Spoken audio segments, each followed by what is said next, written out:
કાળિયાના આપણા બે ભાઈ જયેશ તડવી અને સંજય તડવીનું ખૂન કરી નાખ્યું છે આ લોકોએ ત્યાં। આપણે ત્યાં જવું જોઈએ કે નહીં?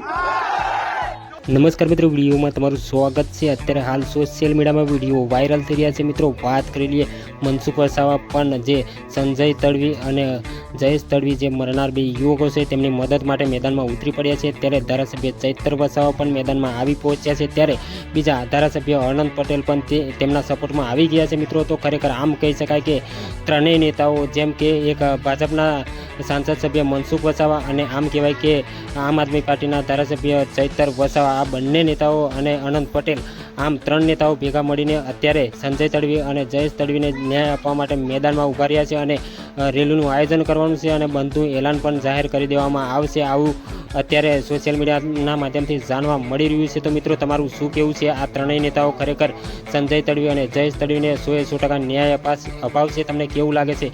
કમેન્ટના માધ્યમથી તમે જરૂરથી દર્શકોને જણાવી શકો છો। અને આ મરનાર બે યુવકોને ખરેખર ન્યાય મળવો જોઈએ મિત્રો। ખરેખર જે લોકોએ હત્યા કરી છે તેમને કાયદેસરની કાર્યવાહી અને સજા થવી જોઈએ। જો તમે કાયદેસર રીતે તેમને સજા કરાવવા માગતા હોય તો કમેન્ટના માધ્યમથી તમે સંજય તડવી અને જયેશ તડવી માટે કંઈક બે શબ્દ લખી શકો છો। અને આ ત્રણ નેતાઓ અત્યારે મેદાનમાં ઉતરી પડ્યા છે, એમના માટે કંઈક કહેવા માગતા હોય તો તમે તમારા શબ્દોમાં લખી શકો છો। તો આવા વિડીયો સાથે મળું છું, ત્યાં સુધી અત્યારે હું રજા લઉં છું। જય હિન્દ, જય ભારત।